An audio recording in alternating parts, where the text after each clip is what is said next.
throughout this week, ever since United lost to Liverpool by 5 goals to 0 on a Sunday, there is what has been going ahead. Lots of opinions have been really going on. People wanted Ole Gunnar Solskjaer to be sacked. The board said no, and they gave him more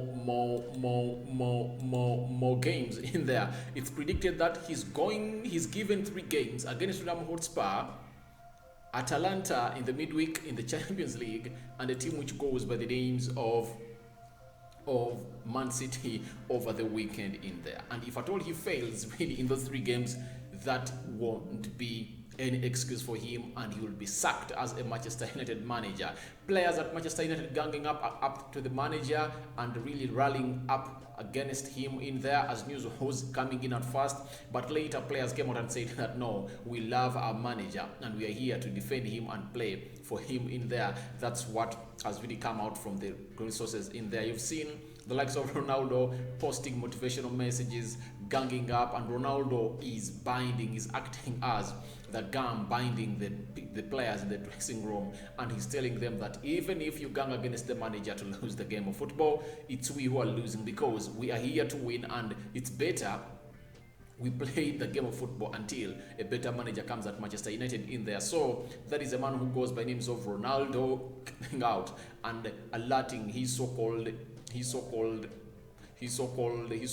teammates in there, telling them that what we are doing is not good, because we have to protect the image of Manchester United. We have to come out big and better, to come out and play the game of football that we are expected to be playing in there. And that is a man who goes by the name of Cristiano Ronaldo saying that. Now, welcome to Manchester United Matters channel. I go by the names of Rokan David, aka RD, and today we are bringing you the predicted Manchester United lineup versus the side which goes by Tottenham Hotspur. Remember last season, the first game that United played against Spurs was under Mourinho, and it was at Old Trafford. United conceded 6 goals in there. It was 2-1, and then United got a red card of Anton Martial being sent off the pitch, and when he was sent off the pitch, things changed, and Spurs came up and hit United by 6-1 in there. But this time around, things changed. When United went to the Tottenham Hotspur Stadium, United won by 3-1. Remember, Spurs were the first to score, and I think Mason Greenwood, Marcus Rashford and Edson Cavani came up and really scored those goals in there. So as we speak right about now, Man United is on pressure, especially the manager who goes by names of Ole Gunnar Solskjaer. And today we are here to bring you the predicted lineup of Manchester United. Who is he going to drop?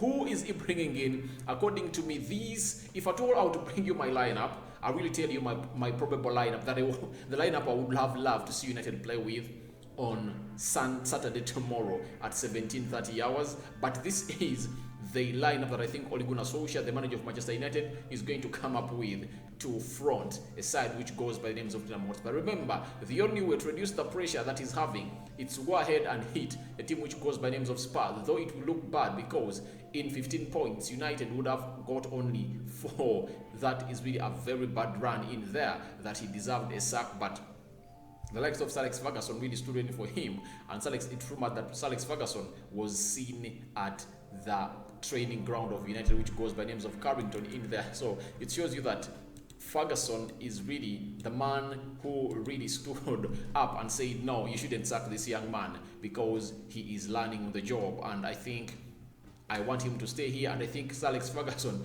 put the entire house in order. The likes of Paul Pogba, you saw them coming out and hitting back to the media. So let's get straight into the predicted lineup of Manchester United versus the side which goes by Tottenham Hotspur in there. So we start off with the goalkeeper. That is something that most of us are no longer even questioning about. It's always David De Gea in there. David De Gea is the goalkeeper of Manchester United. He has been here for a very long time. He was brought in here by Sir Alex Ferguson after Edwin van der Sar left in 2010. He came in, and he is the only remaining player at Manchester United who has ever won a Premier League title in there. So I think he knows that he's a leader, and he was denied the captain armband in there. So to me, I feel like David De Gea would have been the captain, not giving it to Harry Maguire, because Harry Maguire is a novice who comes in at Manchester United from Leicester City. He knows less about Manchester United. He doesn't know the Manchester United way, and he is being given the armband. That is something that I never liked at Manchester United. So that is something that I feel like I don't like, and I think Harry Maguire, it was a mess giving him a captaincy armband in there. I think that would have happened like 2-3 years. If at all they gave him the captaincy at United this season, it would have been okay, because he needed time to settle in, and after settling in, he would have been the best now. But a lot of pressure is on him right now, and I think David De Gea has handled all sorts of pressure at Manchester United, because he has been the best player of Manchester United for very many years in there, because we've been having crap defense. And we look at this season. Talk of the best player of Manchester United on the pitch, it's David De Gea in there, because if at all he never really got hold of that penalty in the game of West Ham, United would have been at 11 points. Now you know who is having 11 points on the table, and you know where he belongs. So that is a man who goes by the names of David De Gea. No worries, no more threats of a man who goes by the names of Dean Henderson. I think Dean Henderson should get a move away in January, because on a loan move, because he is not going to get back the #1 top spot again, because David De Gea is back to his form in there. I think the role as to why he was brought onto the club has really worked out, because he was brought at Manchester United to really come up and pile pressure on David De Gea and get him back to his form in there, and that has really happened. Though Ole Gunnar Solskjaer looked like he was ready to give Dean Henderson a start into this season, to give him the #1 position of Manchester United goalkeeper. Remember, the English player mentality is eating up Manchester United, and if at all you're an English player, you're playing very well, and you are really guaranteed to start for Manchester United. But David De Gea came out and said, no, I am the man who really does this better than a lad who goes by the names of Dean Henderson. Dean Henderson is a junior, and now we wait and see what happens to him. But David De Gea is in goal. We go to the right back. Aaron Wan-Bissaka in there. He's going to play as the right back for Manchester United. I think Ole Gunnar Solskjaer is going to bring him, no doubt on that, because Ole Gunnar Solskjaer doesn't look like he is a manager who really changes things a lot. He's a manager who is stubborn. He likes his starting 11, and he always dies with it. Come what may, that's what Ole Gunnar Solskjaer is all about. So we wait and see what is having for a side which goes by the names of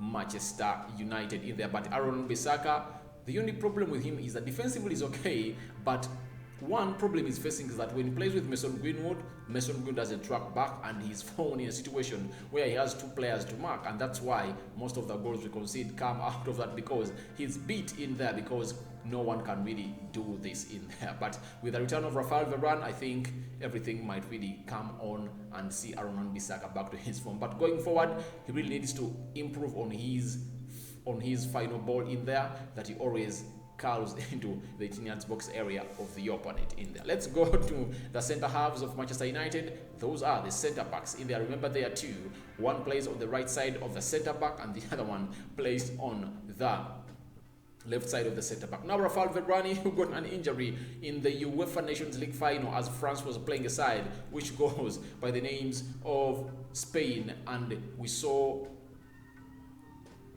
France coming out and winning. I think it ended 4-2 in favor of France, and France won themselves that title. And we saw 3 Manchester United players, of which 2 of those were onto the pitch, but Rafael Varane walked off the pitch because he was injured, and ever since then he has not been playing football, something causing a very big blow into the centre-back partnership of him and Harry Maguire into the central-back pairing in there. But he's returning. He returned, and the manager, Ole Gunnar Solskjaer, came out and said he is back to full fitness, and he's expected to start in the game of Spurs in there. So Ole Gunnar Solskjaer he's going to get all his big guns in there to come out and play into this encounter of Spurs versus Manchester United. So who benefits more into this, the return of Rafael Varane? It's Aaron Wan-Bissaka, because each and every time he's playing with Aaron Wan-Bissaka, he is looking great in there. So I think it's great news for Aaron Wan-Bissaka to see to it that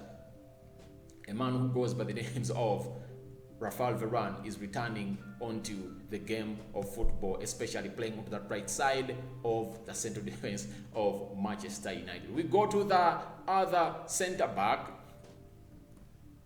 This is a disclaimer. If at all I were in charge, I wouldn't have played Harry Maguire. I think Harry Maguire is the man to drop. He's the man to drop. And Victor Lindelof was supposed to be into my team. If at all it was me, the coach of Manchester United, I would have played Victor Lindelof in the position of Harry Maguire, because Harry Maguire is looking rusty. He's unfit. He has costed United goals in the game of Leicester City. On the 4 that we conceded, 3 of those were of his fault. Atalanta, the 2 goals that we conceded, Harry Maguire is part of those. In the game of Liverpool, 3 of those that we conceded, Harry Maguire is a man to blame. So I feel like he is the calamity to this central defense, and I think he is not supposed to be playing right now until he gets back to full fitness. If they has come out and issued a message towards the Spurs game, but Harry Maguire, though you are the captain of Manchester United, if at all I were in control, I wouldn't have put you into my team. But the only reason I'm putting you in my team is one, because Ole Gunnar Solskjaer likes you a lot and he cannot really put you out. If at all he brought you when you have fit in the game of Leicester City, that means if at all you've at least like 70%, 80% fit, there is no way he's dropping you. So I'm doing this because I'm trying to read Ole Gunnar Solskjaer's mind and who is going to front into this. But if at all it were me, no way Harry Maguire was going to play into the central back partnering with Rafael Varane in there. So we go to the left back. Though he has been having a very bad game nowadays, he goes by the names of Luke Shaw. He had really a very bad game against the team which goes by the names of Liverpool, that saw United concede by 5. And most of the goals, all of the goals almost, came from his side there because of poor marking and the lack of tracking back of and the lack of support from Marcus Rashford, who couldn't really track back that line. Remember, if you are playing as a left winger, you have to track back to the left back in there, such that Luke Shaw squeezes back into the central defense, and then Marcus Rashford had to be chasing all over that line. But trust me, yes, he didn't do that, and Luke Shaw felt a calamity in there. So, but I know Ole Gunnar Solskjaer is putting him back, and Luke Shaw, I would have put, if I told it were me, Luke Shaw deserves to start into the Spurs game in there, because he's really one of those players that are really enticing, having put up that nice cross in the game of Atalanta, and Ronaldo headed in the back of the net, and that shot that he took against Liverpool going forward looks great in there. We go to the double pivot. That is the double midfield pivot. Remember, United plays with a double midfield pivot, and that is Nemanja Matic. Nemanja Matic, on any other day, I give him a start ahead of any other player, because he's the only CDM that United has, and he's the only only player that can get that ball and move it through the midfield or the central axis of the midfield. But the others, Scott McTominay's, they can't. So that's why I really came up and put Nemanja Matic in there, and I brought in a man who goes by names of Scott McTominay to pair him in there. I think that's what Ole Gunnar Solskjaer is going to do. But if at all I were the one in charge of this game, I would have put Danny Van Beek into that so-called central defensive midfield position in there. Into that down midfield position in there, alongside a man who goes by the name of Nemanja Matic. If I were the one, Danny Van Beek would have gotten an edge over Scott McTominay and Freddie. So to me, I really think that he cannot use 2 left back midfielders into this team, and because Nemanja Matic last played for United when United was playing a team which goes on Atalanta, and he just came onto the pitch, I feel like Scott McTominay, I feel like he's starting this one, and Scott McTominay is going to play alongside him, because Scott McTominay is better playing as a box-to-box central midfielder in there. He's better that way. But if at all you put him to be as a CDM, you saw what Liverpool did to us. You saw what Villarreal did to us. You've seen very many teams, including Atalanta, bossing that midfield of a team which goes by names of Manchester United, and individual brilliancy is the one that really helped us through into those games that we won. But these other ones that we've lost, oh my, it has been really bad, and Scott McTominay and Freddie couldn't shield that back four in there because the midfield looked porous in there. That's why I feel like Scott McTominay is good playing box to box, and Nemanja Matic playing into that CDM role. I think he will do great in there. We go to the central attacking midfielder in there for Manchester United. CAM stands for a central attacking midfielder in there, or in the old language it was called a number 10 in there. Oh my God, that is a mistake in there. He's Bruno Fernandes in there. Bruno Fernandes coming in at Manchester United for a very, very, very long time in there, and he has been playing well the game of football, and he has created very many chances for Manchester United in there, and I think he is the ideal man to be playing that position in there. Though very many people, especially the English media, is attacking him because they want Jesse Lingard to come through into this team, but even if Bruno is playing at 30%, there is no way I can really put him up against a side. I can put Lingard up against him in any day if I'm selecting my team in there. So it shows you that this man who goes by the names of Bruno Fernandes is really great. Now when you look on the left attacking side of the midfield, that is Marcus Rashford. Yeah, however selfish he is, I think he really puts up a very good run, though he failed to track back close to 2 or 3 goals that United conceded against Liverpool, and I think he needs to improve on that. That's what Wayne Rooney has come out and said, that United players need to show that they die a little bit for their team. But when they are playing a team which goes by with Liverpool and they lost 5-0, they never showed like they're the team that is really required. Jadon Sancho, I think Mason Greenwood is going to get a break now. He will come off the bench because I think it's now for Sancho to take over, because United lacks creativity in there. In the game of Liverpool, if Sancho had started, those balls that Greenwood got, Sancho, before he really would have done all those shots or what, he had to first look for either Ronaldo, Rashford or Bruno, and then if at all they were nowhere to be seen, he would have been shooting the 18 box into the goal of Liverpool. But Mason Greenwood, before he thinks of really creating an assist, he first thinks of shooting that ball at the back of the net. So I think Sancho is needed onto the pitch such that he comes in through and does the needful for a team which goes by names of Manchester United. So we go to the center forward in there. He is a man who needs no further introduction. He goes by the names of Cristiano Ronaldo Andre Santos in there. So he is the best number 9 in the world, though he is really not scoring recent days. In the Premier League, he last scored in the game of West Ham. Can you imagine?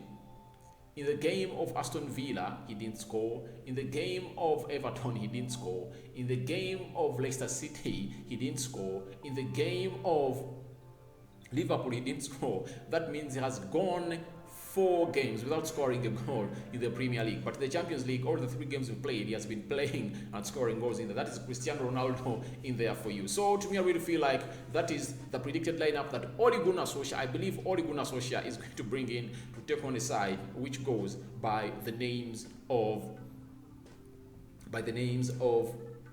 Tottenham Hotspur in there. Tottenham Hotspur is also not doing great in there, but I think they can really come out and turn around things in there. So my prediction, I think United is winning by 3-0.